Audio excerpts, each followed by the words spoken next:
XMIL sixed her church on us. Now her own church shuns her.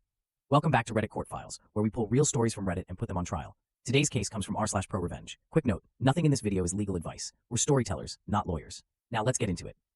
Our story begins with a woman, 46 years old, and her two daughters, aged 17 and 15. They had, understandably, a deeply strained relationship with her ex-husband's parents, 78 and 80, respectively. The ex-husband had passed away in a tragic accident the year before, and since then, the family had been embroiled in significant drama. This drama stemmed from his cheating, which had left two young boys, born to his affair partner, orphaned, as she too had died. Part of this ongoing nightmare involved the ex-in-laws aggressively pursuing custody of our narrator's daughters, while also bizarrely attempting to move in with them. The custody battle was heading to court, but the idea of them moving in? That, our narrator vowed, would never happen. This particular week was special.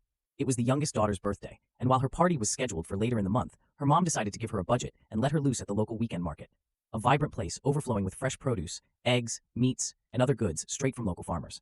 The birthday girl naturally gravitated towards chocolate and sweets. After an hour, our narrator started to worry.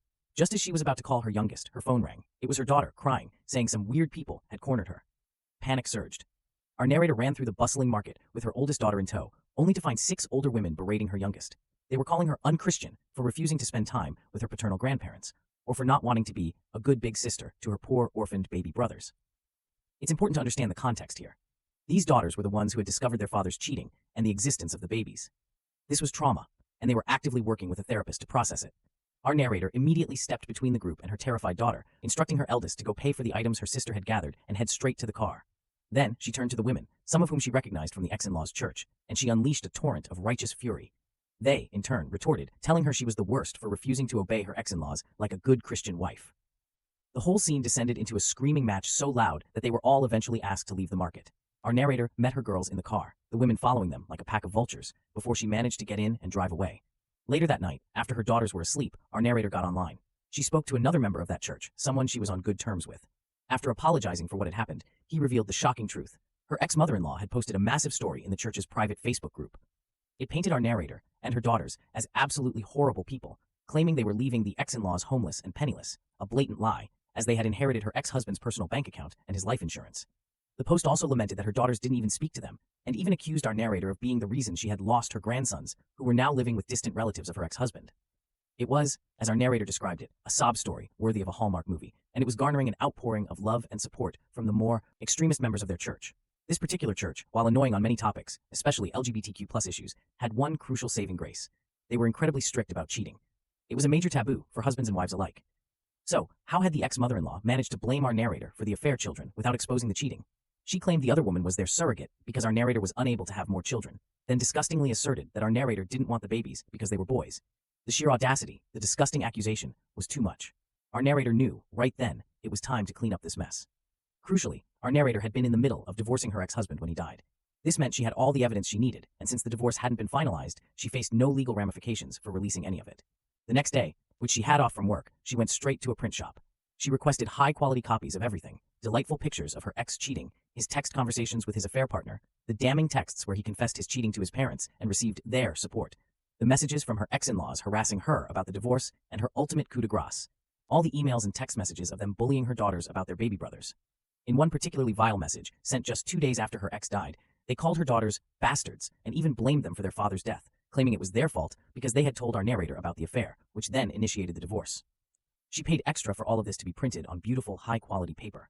When she got home, she spent hours meticulously assembling delightfully personalized binders. They were designed to look exactly like the small prayer song packets the church distributed for people to take to sing hymns. The very first image, when you opened these innocent-looking binders, was a gut punch. Her ex-husband and his side woman making out, right there in their living room. Their faces were clearly discernible, and the other woman looked nothing like our narrator. Different skin tones and hair color. Underneath this shocking image, our narrator simply wrote, ex-husband's name and affair girl's name, love story. Before the Sunday service, our narrator took her carefully crafted binders to the church. There was a desk in the back, typically laden with songbooks for those who needed or forgot their own. Nobody ever checked them. She discreetly placed her binders among them.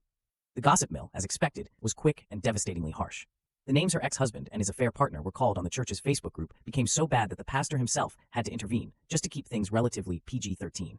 People were furious at her ex-in-laws for the cruel abuse inflicted upon our narrator's daughters. What made her laugh, she said, was that she was still deemed in the wrong for the divorce, but now it was seen as understandable that she failed on her duties after the shock, with a hint that she possibly will one day return to the light, unlike her cheating husband and his Jezebel. She assumed they used an even more potent word for Jezebel, one she couldn't repeat. The concrete wins began to roll in. Our narrator received 2 apology letters in the mail for her girls and an invitation for her to join the church for support. As for her ex-in-laws, they were shamed so profoundly that they were forced to leave the church.